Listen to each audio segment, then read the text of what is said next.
Ressonância.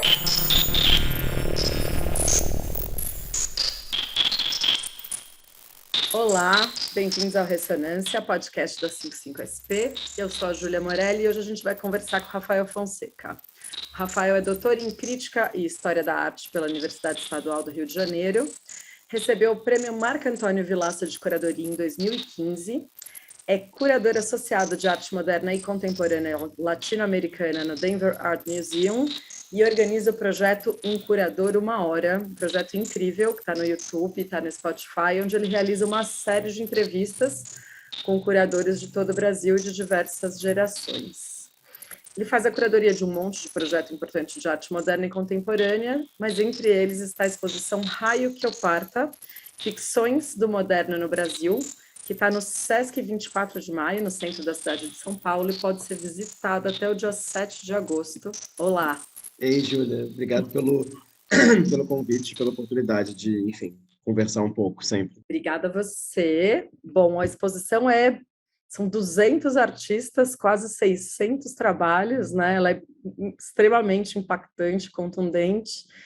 Eu vou te pedir para começar contando um pouco, talvez, do seu trabalho, da equipe, né? Que eu acho que a escolha toda da equipe curatorial é um fator importante aí na história que vem depois da exposição. E também do nome, que a história do nome é encantadora, né? Raio que eu parta. Bom, deixa eu pensar por onde que eu começo. Não, então, Raio que Parta, na verdade, eu acho que a exposição vem de alguns desejos meus inicialmente, claro, depois compartilhados com outras pessoas, inclusive com algumas pessoas que eu nem conhecia ainda, né, no momento, né, que a gente começou a trabalhar na exposição, mas era uma coisa que me intrigava desde minha graduação, porque eu fiz graduação em História da Arte na UERJ, depois de fazer um mestrado em História da Arte na Unicamp, e depois de doutorado na UERJ, História da Arte também.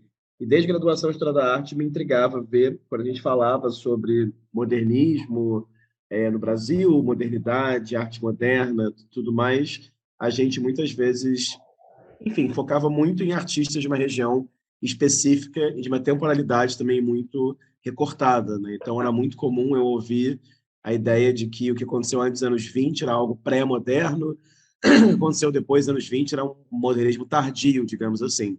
Uhum. Então sempre me intrigou isso. No meu doutorado, que foi sobre as redes de dormir no Brasil, né, que desembocou naquela exposição Vai e Vem, aconteceu no CCBB do Rio, de São Paulo, de BH e de Brasília, tinha uma parte do doutorado que pensava essa ficção, em torno da noção de arte moderna, né, como uma noção inventada também. E eu acho que também o que me deixou mais intrigado com isso tudo foi que desde que eu comecei a dar aula no Colégio Pedro II, no Rio de Janeiro, né, que eu sou professor federal lá, o conteúdo, né, de um ano específico, que é o nono ano, sempre envolvia também discussões sobre arte moderna, enfim, na Europa, as vanguardas, e quando eu chegava no Brasil, o conteúdo dizia que era basicamente a Semana de Arte Moderna de 22. Isso mudou nos últimos anos, mas inicialmente era assim. Então, um pouco disso tudo veio, assim, isso foi meio que me levando desejos, talvez, quem sabe, por que não fazer uma exposição sobre isso? E fiquei pensando como que os fatídicos 100 anos da Semana de 22 poderiam ser uma oportunidade para se alargar e se pensar outras narrativas para a noção de arte moderna no país. Então, isso foi uma espécie de uma semente. A proximidade da semana foi chegando, porque isso passava pela minha cabeça lá em 2015, 2016, isso passava pela minha cabeça. E aí, entre 2021, 20, surgiram algumas oportunidades de tentar colocar a exposição no papel. Então, assim, uma delas, sei lá, claro, a gente tinha vários editais abertos, como edital do CBB, edital sei lá da onde, e eu comecei a pensar um pouco como poderia articular esse projeto. E aí, muito rápido veio também, pegando aí a sua, né, assim, parte da sua pergunta, muito rápido veio também o desejo de...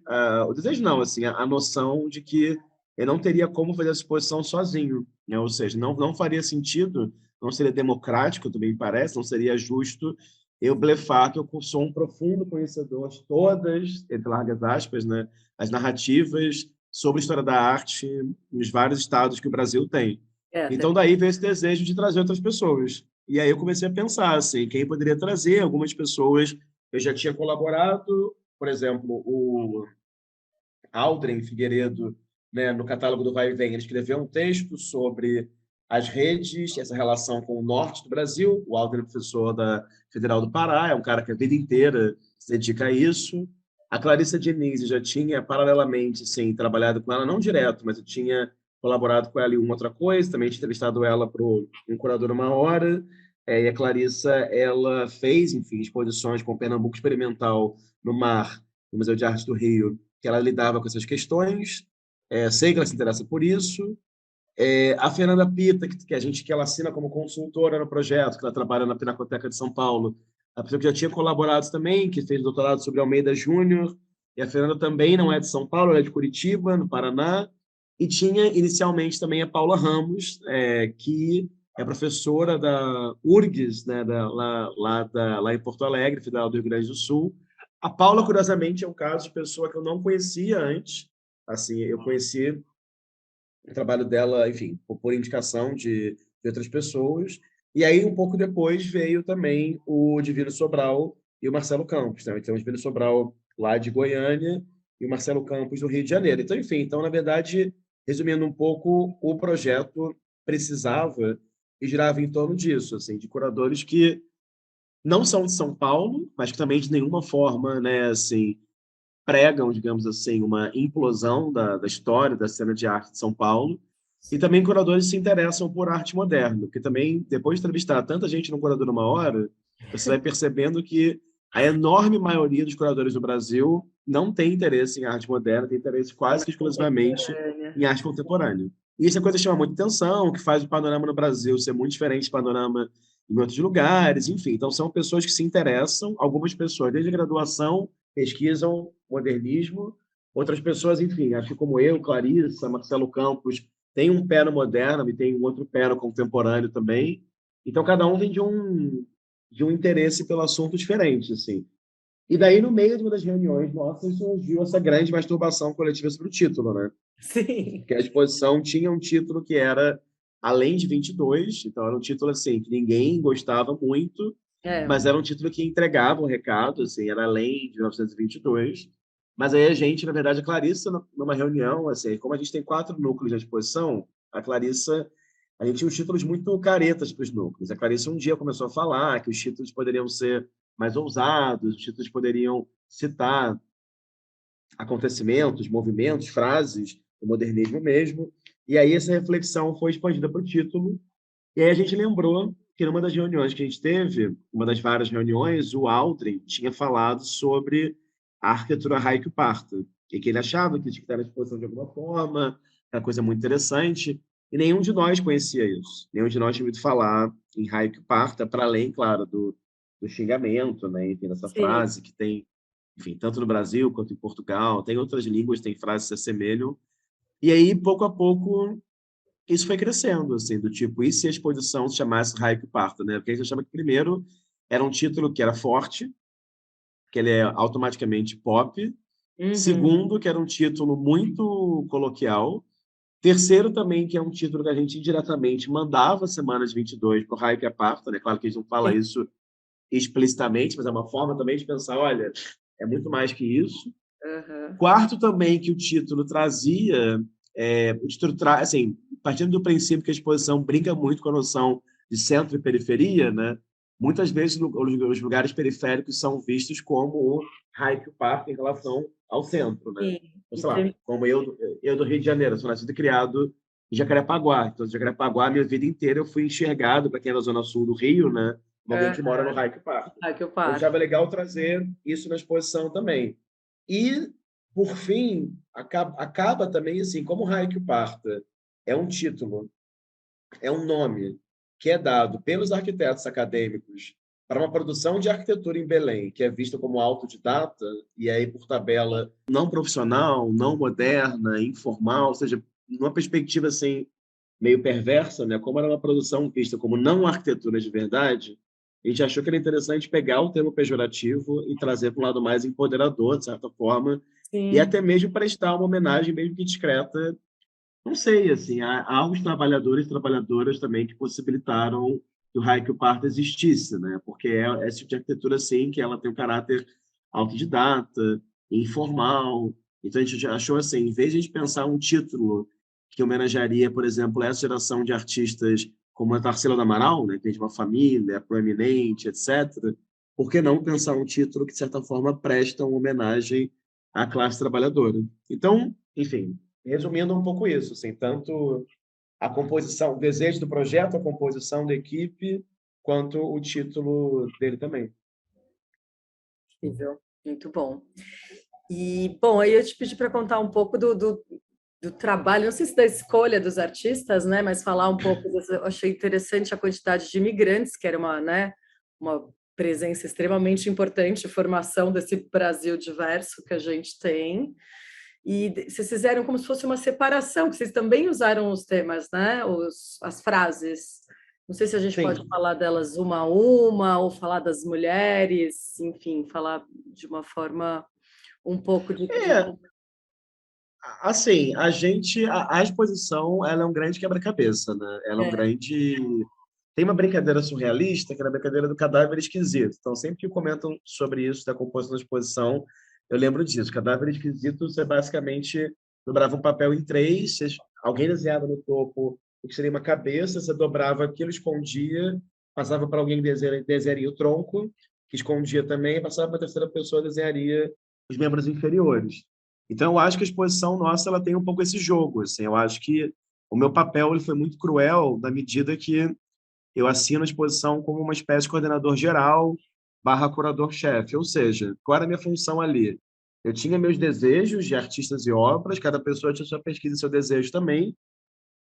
Todo mundo jogava isso no ambiente online, no Google Drive da vida gigante.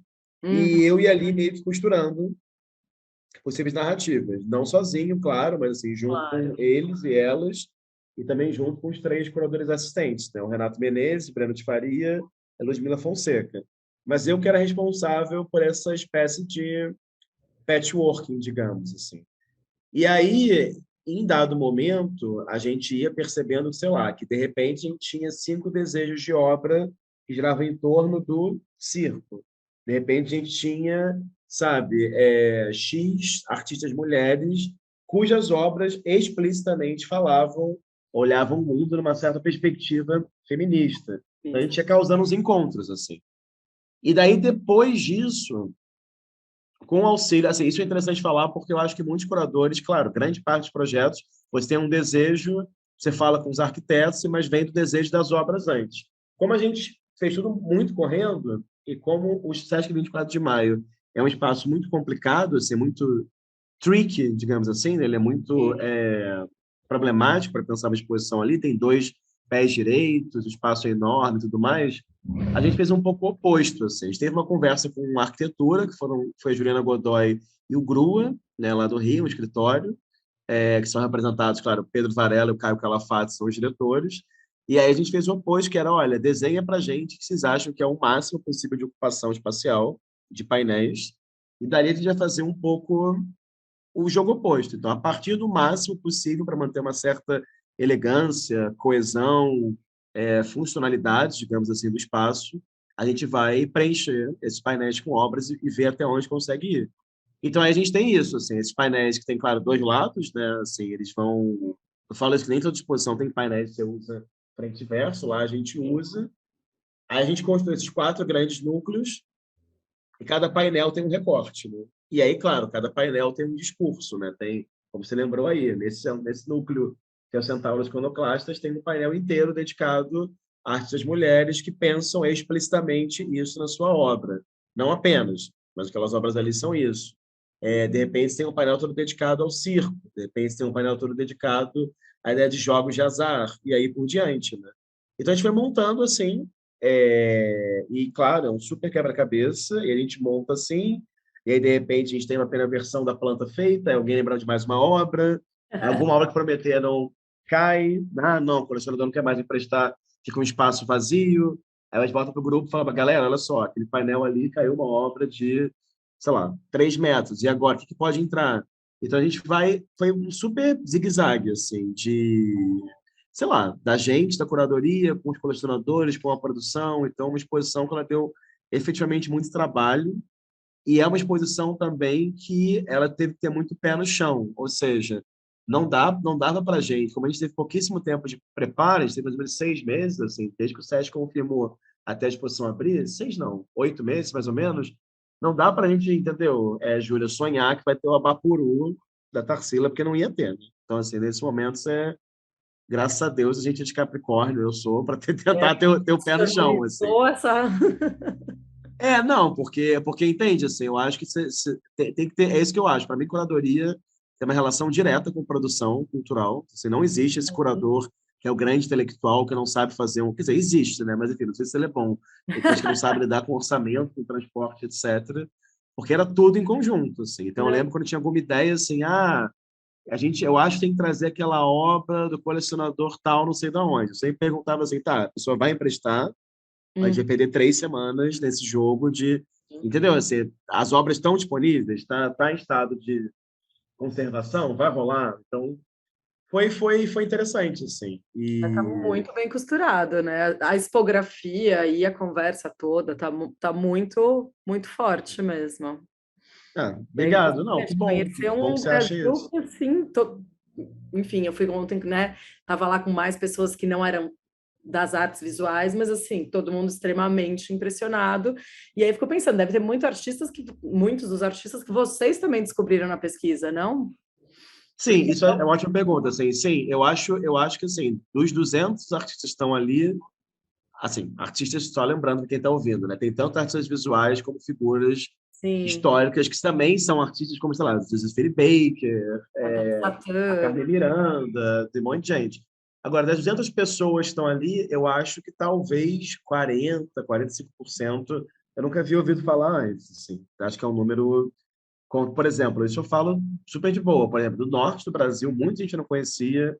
Do sul, eu não conhecia quase absolutamente ninguém. Assim, seja de Porto Alegre, principalmente de Porto Alegre, seja de Floripa, seja de Curitiba.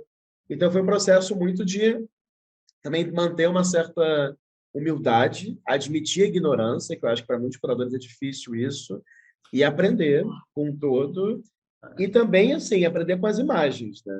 Falar, olha, nunca ouvi falar sobre o mestre Zumba, esse artista de Maceió, mas, olha, eu achei aqui, busquei na internet, achei uma pessoa que tem, parece super legal e acho que tem que estar. Vamos, vamos. Então, teve um jogo, assim, um pouco... E aí é legal falar também, assim, que mais ou menos 60% das obras da exposição nunca saíram das suas coleções ou museus, né? Então, teve isso também. Ou seja, muitas obras estão ali, os colecionadores e museus nem sabiam ainda muito bem como funcionava o empréstimo. Então, para a produção, a Helena Pucci, que é maravilhosa, tinha que ligar, explicar, olha, tem a transportadora, tem um seguro, tem que ter uma estimativa de valor dessa obra, e não sei o quê, vamos buscar aí, tem uma coleta, tem uma conservadora que faz um laudo, se vem em São Paulo, tem um novo laudo. Então, foi muito bonito, assim, Sim, fora que é especial todo mundo poder olhar essas obras pela primeira vez, né? Porque ninguém, né? Isso é muito, muito importante.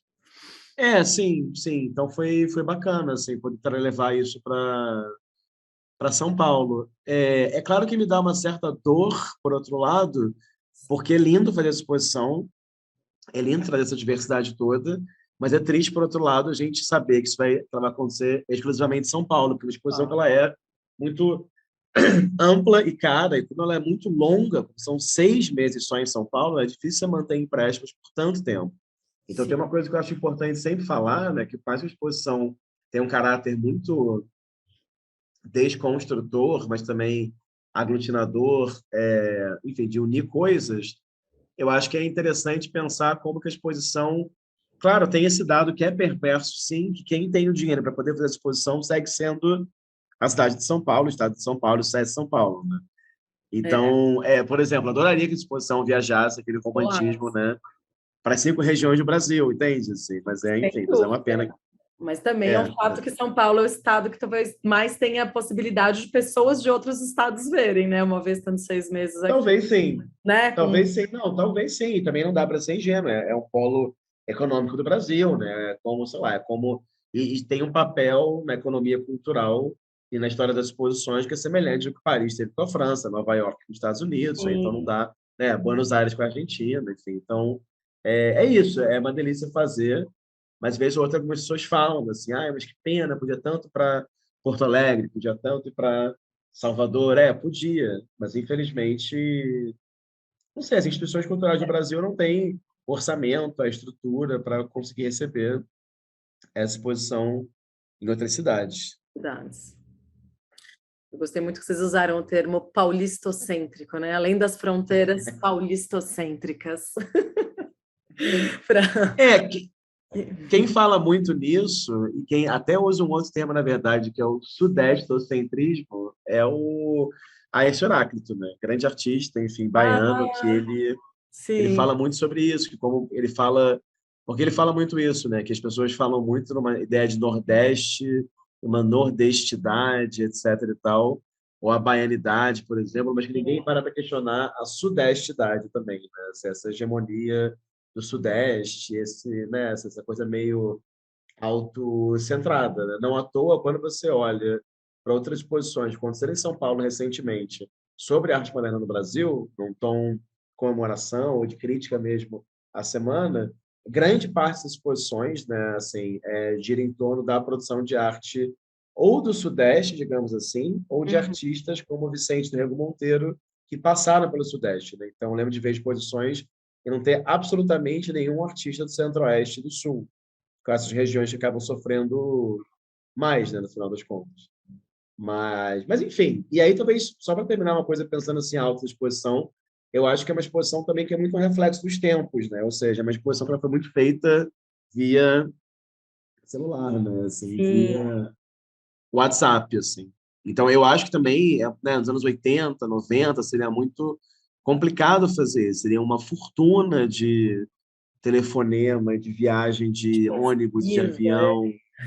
Pois é, então, assim, é muito doido pensar como na cultura brasileira também, que é uma cultura muito viciada em rede social, em comunicação digital, instantânea, a gente desenvolveu muita coisa para o WhatsApp. Assim. E, claro, no meio de uma pandemia. Né? Então, pensa comigo, assim, a gente tinha instituições que a gente cansou de mandar e-mail para, sei lá, pessoa responsável por empréstimo, não conseguia. Aí, de repente, um de nós tinha um contato de alguém que tinha um WhatsApp da pessoa e, assim, ó, Aí que foi. 2 horas resolvia tudo. Então, eu acho que isso é muito... Enfim, olha, é uma loucura. Mas É eu uma fico pensando loucura. assim... Mas Fala. possibilitou trazer tudo isso, né? Porque também imagina que a verba de viagem aí que ia ser, né? E conseguir. É realmente Total. um E ritmo. ninguém querendo viajar com a pandemia ainda no máximo. Né? Teve Exato, a ainda. Omicron antes de abrir. Então, assim, eu acho... Eu só fico pensando, às vezes, alto, assim, como que seria uma exposição como essa num país como os Estados Unidos. Eu tenho colaborado agora e visto como as coisas tomam... tanto que eu mostro para colegas de lá e de outros países também, todo mundo morre de rir. Fala assim, cara, essa exposição aqui demoraria 8 anos para fazer isso. Com toda a Porque burocracia. ninguém... A gente tem o nosso jeitinho via WhatsApp Tem, também, que pode realizar aí projetos incríveis como esse. tem. Tem sim, tem sim. Imagino. Outras É. burocracias. A gente falou da expografia, eu vou te perguntar de uma coisa que eu fiquei positivamente impressionada, que eu não sei o quanto vocês se envolveram com a acessibilidade da exposição. Eu achei lindo, achei super importante, muito mais presente, as obras táteis, a audiodescrição, achei muito legal isso também, muito importante, né, quando a gente está falando de um Ótimo. projeto para incluir, né? Bom, não, Júlio, acho que vamos perguntar dessa acessibilidade, porque, assim, foi uma experiência, para mim, totalmente nova, e acho para a equipe de curadoria em geral também. O Sesc 24 de Maio é um Sesc que é uma espécie de...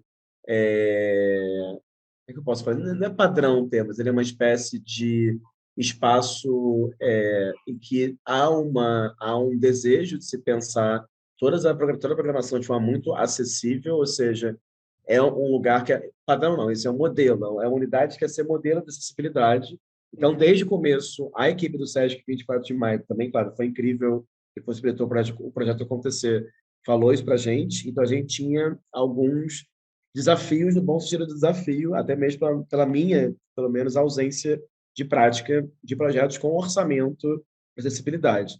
Então, a Silvia Arruda cuidou da parte da acessibilidade que diz respeito à arquitetura e outras 2 pessoas cuidaram das obras táteis e de outros elementos da exposição. Então, a gente tem tanto acessibilidade por parte da arquitetura, né? Ou seja, aquele percurso feito para as pessoas que têm alguma espécie de deficiência visual. A gente tem também momentos de audioguia com descrição, né, de audiodescrição, para descrição de algumas obras específicas.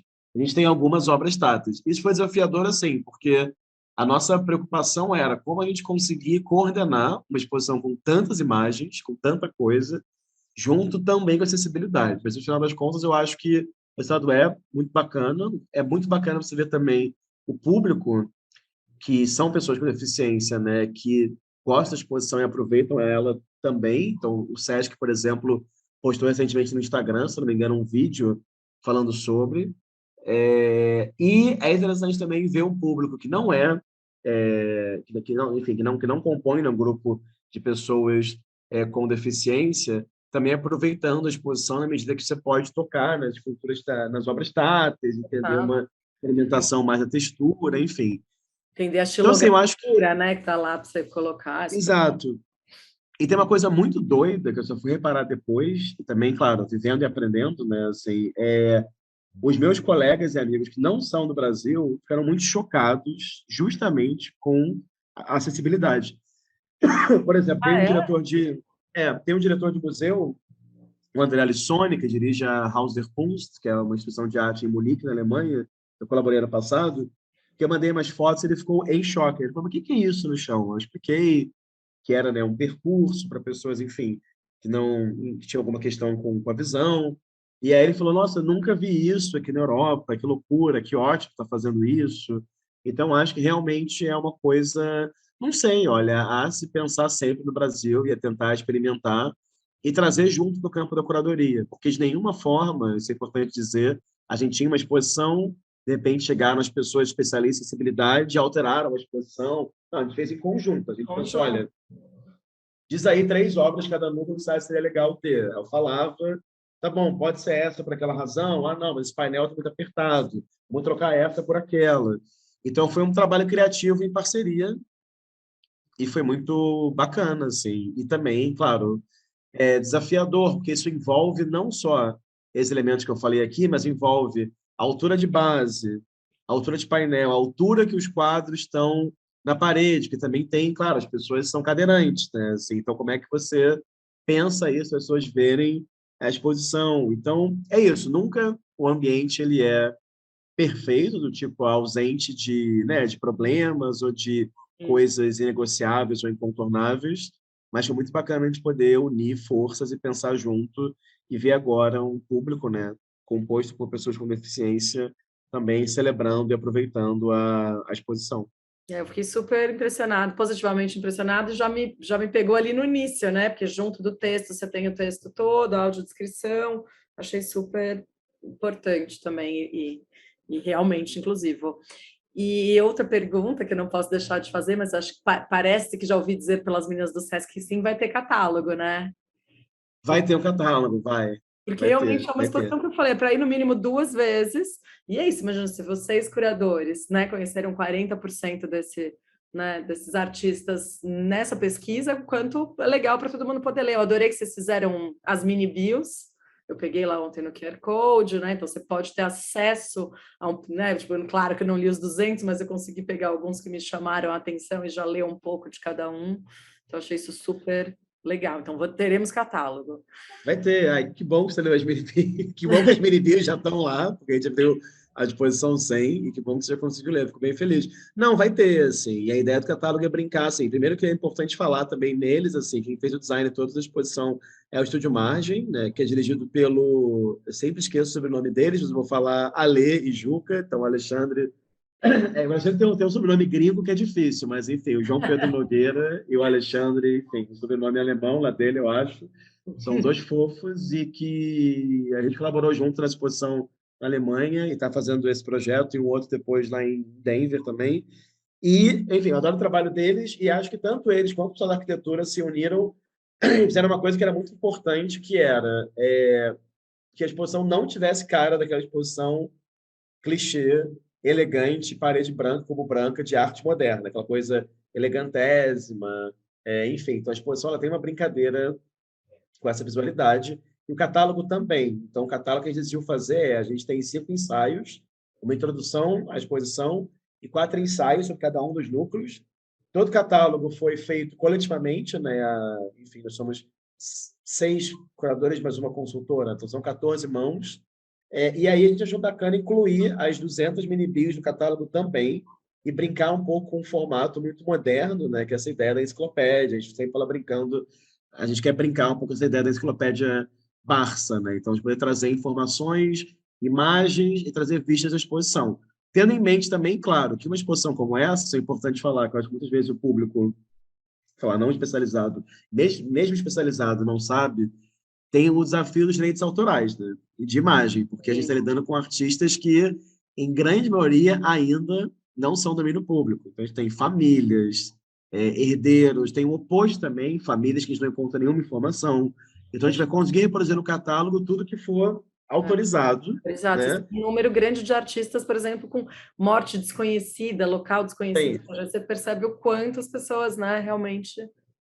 E legalmente é uma questão, né, Júlia? Que a gente tem Claro. desde nomes como, sei lá, o Flávio de Carvalho, cuja família é muito encontrável, né, muito acessível, Sim. até outros casos como, sei lá, o filho do Heitor dos Prazeres, o Heitorzinho, até casos como os artistas como Aurora Cursino, como um que chamava Caraíba, que eram internos de Juqueri, do qual o próprio hospital psiquiátrico de Juqueri, o arquivo do hospital, não tem nenhuma informação. Nenhuma informação. Então, eu vi que ele não tem nem local de nascimento, os desenhos são bastante... Pois é, o Caraíba é um ótimo exemplo, é um artista incrível, as pessoas não sabem nem sequer qual era o nome de registro dele, sabe assim? Então, e aí tem todo um jogo que é interessante, enfim, de entender o que a gente inclui na publicação, o que não inclui, e aí tem um dado também que é louco, né, assim, que é legal, né, assim, a gente, né, assim, tem advogado envolvido, vendo caso a caso, então, enfim, acho que vai ficar ser bem bacana a publicação, sim.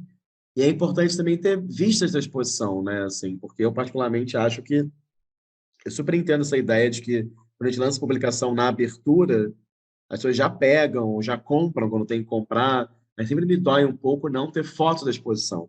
Né? Assim, é legal que essa a gente vai poder ter, vai poder contar com isso, sim.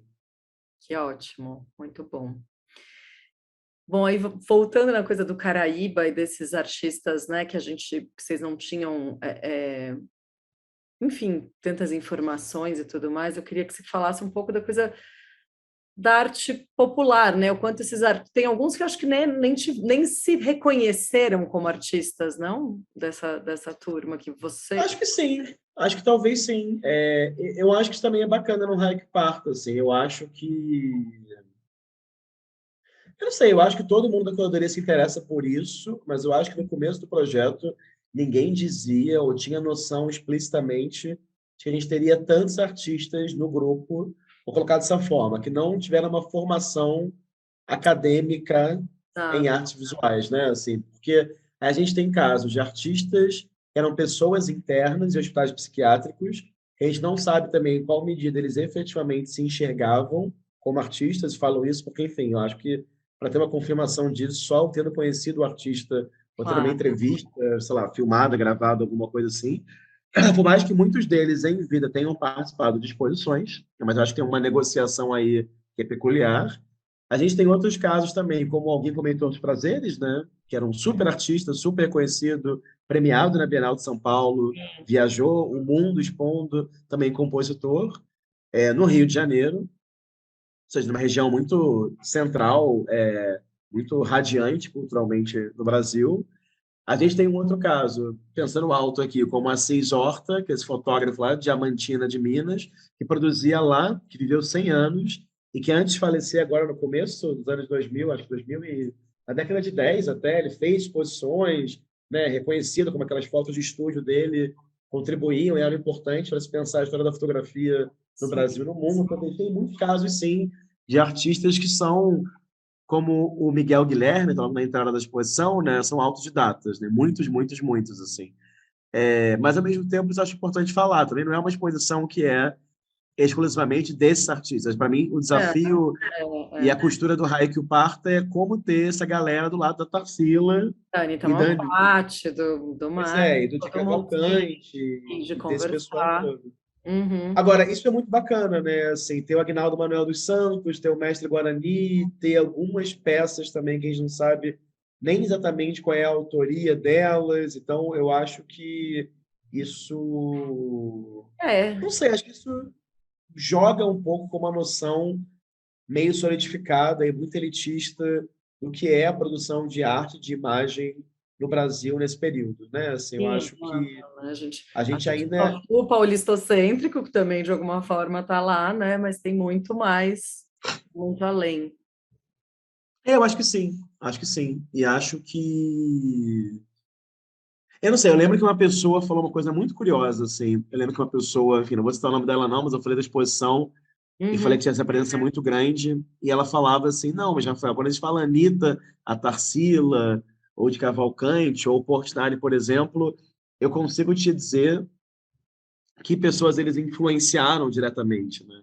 Aí ela me perguntava assim, tá, mas que pessoas exatamente o Heitor, o Agnaldo Manuel dos Santos, ou seja, que escolas eles criaram, né? Assim, então foi muito interessante ver esse pensamento, essa pessoa que eu amo, né, colocando isso, ou seja, ainda há uma visão muito pré-conceituosa, né, de que esses grandes nomes brancos passaram pela universidade ou que deram aula ou que passaram pelo menos pela academia de artes, né, eles criaram escolas, já nomes como Heitor, que foi premiado na Bienal de São Paulo, que obviamente influenciou uma galera das artes visuais do samba, mas também não de uma forma assim tão direta, né? Não tão mestre-discípulo, talvez, eles são vistos como figuras, sabe, que não irradiaram tanto quanto as outras, né? Assim, então, o Marcelo Campos falou isso muitas vezes durante a exposição, como que na primeira Bienal de São Paulo, se não me engano, o Max Bill, ele é premiado, mas o Heitor dos Prazeres também é premiado, né? Assim, e aí, ao mesmo tempo, a gente segue falando muito do Max Bill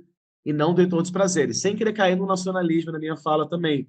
Quando você poderia simplesmente falar dos dois. Você tinha o Max Ah, Bill, né, que parece um universo radicalmente, né, o suíço da arte construtiva, dessa produção de escultura com materiais industriais, e o homem negro do Rio, da periferia, que compunha e que pintava daquela maneira maravilhosa, colorida, cenas de dança, de samba da cidade, né? Assim, então, sim. eu acho que o Raik Parta tenta sugerir que esses dois mundos coexistiram e que, Uhum. de uma forma muito bizarra, daí talvez o Raik Parta no título, dialogaram, né? Porque, entende, se os dois são premiados na mesma Bienal de São Paulo, algum olhar eles trocaram, pelo menos, né? Assim, Claro, alguma troca houve, né? Assim, houve, sem dúvida, né? então, é. Muito bom. Ah, eu vou te pedir para contar um pouquinho de um curador uma hora, assim, só para a gente também deixar ele registrado, que ele é tão legal e as Tá. pessoas também é uma forma, né, da gente contar, Sim, mas, né? sim, então, tô até nesse momento aqui, né, no Zoom, tá? Tô brincando de um curador uma hora contigo invertido. Não, assim, então, o Curador uma Hora é um projeto que surgiu em 2020, no auge da pandemia. Quando eu falo auge, eu acho uma coisa assim, abril, maio. Na verdade, não, a primeira entrevista que eu fiz foi em junho, mas eu tinha na minha cabeça, tipo, abril, maio. Eu estava, enfim, dando aula no Colégio Pedro II, eu sou professor, mas ninguém, enfim, ninguém deu aula naquele momento. Estava tentando entender o que seria a nossa vida durante a pandemia. Eu estava num super privilegiado ócio, vendo um monte de filme, vendo assim, 5 filmes por dia, 6 filmes por dia, e admito muito entediado também. E daí comecei a trocar muitas ideias com amigos curadores e tal. E aí, com uma amiga especificamente, a gente sempre fala muito como a gente sente que a profissão curador, seja no Brasil, seja no mundo, mas talvez no Brasil um pouco mais, ela é uma profissão muito solitária, com pouca troca, com pouca confidência, com pouco compartilhamento de história. De repente, a pessoa está na Bienal de São Paulo, de repente, sabe, ninguém sabe muito bem como, foi muito rápido, foi muito lento. Então, e como também a nossa discussão às vezes gira muito em torno, de novo, essa coisa muito do Sudeste, né? Coisa que eu falo sempre. O MASP tem uma programação maravilhosa, que eu respeito muito, não é a regra, o MASP é a exceção, né? Assim, então não dá para você achar que você vai trabalhar no MASP ou ter uma programação tal qual a do MASP no museu como o qual eu trabalhei, que é o MAC Niterói, que é um museu sem nenhum dinheiro público, etc. e tal. Então, eu fiquei falando com ela, eu fiquei pensando como seria legal criar algum projeto que possibilitasse a gente a também desmistificar o personagem do curador. Personagem Mas, do olha, a Brasil. gente é humano, fala merda, tem história, entendeu? Vem de famílias muito diferentes, ela vem de uma família totalmente working class, que me coloca num lugar muito diferente de uma família, com todo respeito, como, sei lá, a Luísa Duarte, cujo pai dela, Paulo Sérgio Duarte, é curador, né? Então, assim, o Alisete Lanhado, uma pessoa que nasceu no Congo e emigrou muito jovem para São Paulo, por uma série de razões. Então, a ideia era tentar, assim, não só pensar um perfil profissional muito diferente, mas também um perfil psicológico e um perfil social. E daí comecei a gravar, primeiro com pessoas próximas, assim, a primeira pessoa que eu fiz foi a Amanda Carneiro, a segunda foi, eu acho, a Fernanda Pita, aí no dia seguinte eu fiz a Fernanda Lopes e a Poliana Quintela. Foram as 4 no final de semana. Aí eu falei, cara, da samba não vai durar uma No hora, Filmes por porque, né? Dia faz 4 É, conversinhas de 2 horas com os amigos pois curadores. é, pois é, pois é. Tranquilo.